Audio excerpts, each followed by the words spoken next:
Everybody doing? Just me today, so I'm gonna make sure everything's a minute here to make sure everything's working.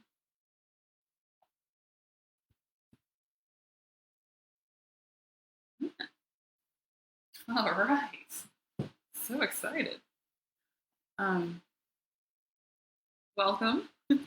My name is Maria Castley. I'm the tour manager and chief archivist at City Museum. This is Musings with Stephanie and Maria, although it's been more me than Stephanie lately, unfortunately. But so what we've been doing on Fridays is going through, as we've been. Let me start over. There's actually some people here now, so let's start over. Uh, so on Fridays, what I've been doing is during the week, I've been going through the archive and scanning photos and getting just through all of the historical documents and files and all sorts of stuff for the museum, for the history of the museum, and I've been attempting to build an archive. So what we've been doing on Fridays is going through some of the stuff that I found this week. Great. If I do have comments here, so if you have any questions or just want to say hello, please do. And yeah, so we'll start going through some photos. For those of you that were kind enough to watch last week, I did. We showed a little bit of dinosaurs, dinosaur bones and skeletons. It's Friday. Dinosaur Bones and Skeletons. It was one of the very first exhibitions in the museum. It opened with the museum in 1997. So I had a thought today. I saw. Yay! Hi, Tim. So this was one of the very first exhibitions. This is a poster from that exhibition. So this is from '97. And yeah, it was Dinosaurs in the City. It's from the collection of the Paleontological Institute of the Russian Academy of Sciences. So it traveled far. And actually, some of the first photos we're going to look at are from that show. And Tim will recognize these because his mother was kind enough to give them to us. Tim's mother was Bob Castley's sister, and the Castleys were the ones that started the museum. So, without further ado, we'll switch over.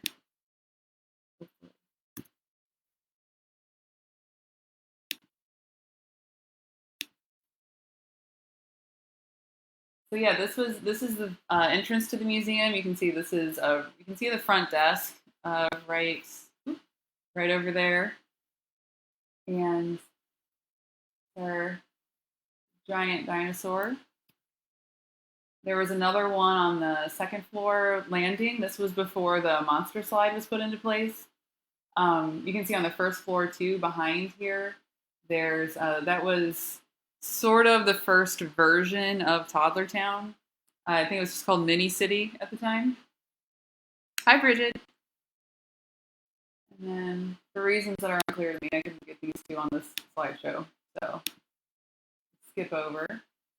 That's another view of the dinosaur on the first floor. I think it was up there about a year. Oh, and by the way, for those posters, if anybody remembers seeing those, the poster from the dinosaur exhibit, those are available. We actually have an online store now, so you can buy one of those. And they are in remarkably good condition for being from 1997. This is a really early photo of Architecture Hall. They were doing a lot of murals and stuff inside. They also did some murals for the dinosaur exhibition, which you can see in the last episode. Architecture Hall has since expanded significantly since then, but we still have a really fairly large collection of Louis Sullivan works on display. This is Bob, and it looks like Ricky working in the front of the building. This was before Monstro. They were putting up the train track trellis that's in front. Monstro wasn't built until a few years after the museum was open. So this was before all that. before the big jungle gym outside. So it's like the very beginnings of Toddler Town. It was originally on the first floor.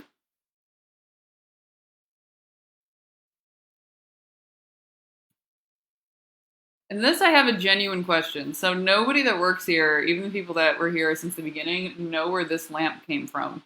This is in the caves, the Enchanted Caves, the very first part where you walk out. I don't know why I'm showing you with my hands. And this is before like the big main caves with the 10-story slide where it was built. This is in the very front part. So if anybody has any leads on where that lamp came from, I would consider it a personal favor if you could let me know. This is a photo of Bob working on sculpting a seahorse on the first floor. This is underneath the main staircase. These next few photos are of sort of the progression of these two spaces. So we're going to look at the seahorse area and then the whale. So they would first start, before they would lay down the mosaic, starts either sculpting or drawing into a surface. And then these are the two finished seahorses. And yeah, this is underneath the main staircase. There's a little like seating area there now, which we'll see in a second. And I like that I didn't notice this little guy's looking at himself in the mirror there. That's funny. One of the really cool things about mosaics also, and just about the museum in general, is that we're always building and changing things. So the mosaics, especially the ones on the floor, get a lot of wear and tear over the years because of all the traffic that comes through. So we kind of look at that as an opportunity to make different mosaics and different designs and to grow and change it. So it's always different when you come in and see them. So this is what it looks like today.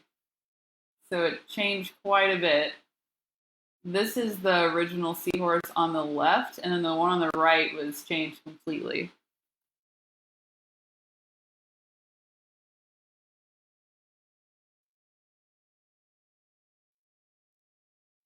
This is Bob and Gail. They're the ones that founded the City Museum. They started it. They had a company called Castle & Castle, an architectural sculpture company that they had run for several years before the museum, but in I think 93 they bought the building, and then it ended up opening in October of 1997. This is them building the top part of the Bowhead Whale on the first floor. The close-up of Gail.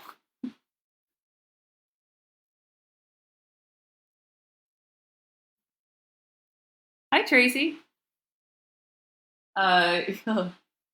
Tim knows these people. This is Tim and I believe your brother James and Bob working on the bottom part of the whale. So they would frame with metal and rebar and then cover it with like mesh netting and then plaster, I believe, over it. And then sand that down.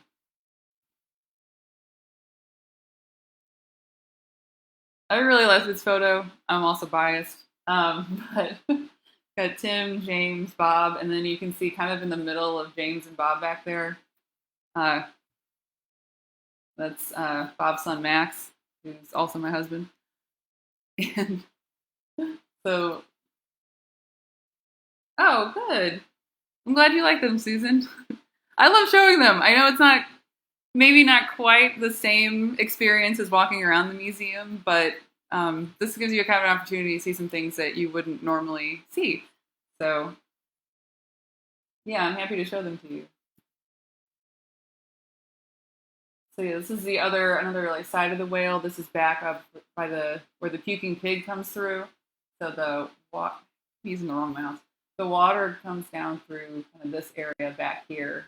And then now these are all mosaic floors. This is another view from the mezzanine looking down onto the whale. They're power washing the whale. So this is after all the sculptures were done. You can see the stingrays in the background. But the mosaic floors, the floors weren't finished I don't think the floors even started actually when we opened. You can also see up top there's all of the climbing tunnels from Discovery Zone.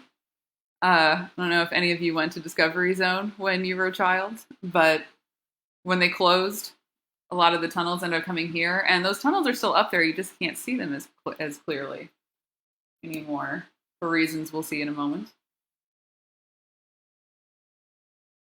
This is a month after the museum opened, so this is open to the public. They had started with the mosaics on the pillars over here, and they eventually extended all throughout the first floor. You can see the Tyrannosaurus in the background. So yeah, that was there for about a year from the dinosaur exhibit. And then this is today. This is that same spot today, which I think is just fantastic. Yeah, it's crazy to go back and forth and see that spot a month after we opened, and then 20 almost 23 years later. I'm also particularly biased to the spot because I got married in the whale, so it's one of my personal favorites in the museum.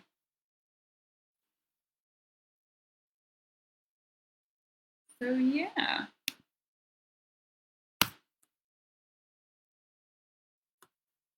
So I've been doing some older photos of the museum and articles and things like that. I feel like this is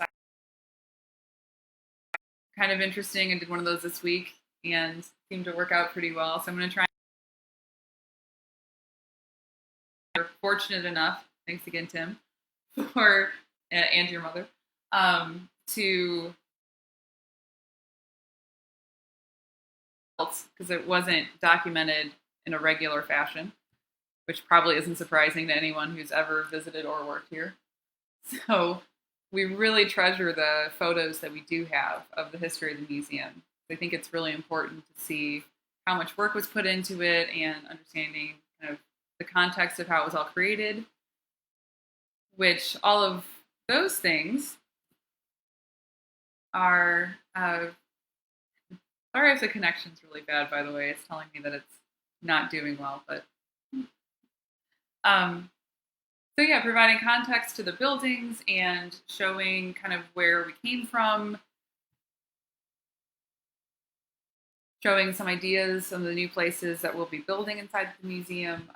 That's part of what we want to try and do whenever we are able to get the tour program going, which I will be happy to show all of you around once we're able to do that. So, but yeah, and if anyone tuned in late, since we just saw that photo, Dinosaurs in the City.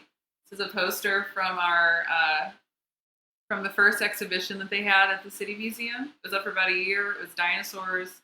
There's a Russian collection that I think came from maybe Montana. I'm not 100% sure on that one, but they do offer those posters for sale on our website. We have a web store now, which I know we've all been trying to do for a while. My husband just texted me and said he's going to take a nap. So, but yeah, well, thank you guys so much. I really appreciate it. We have,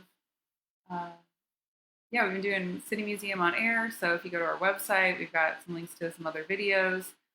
Definitely check out our web store. I've personally done the panoramic puzzle a number of times, and it is super fun. So yeah. Thank you guys so much. Have a really good weekend. Take care of yourselves. Take care of each other. And we will see you guys soon. Bye.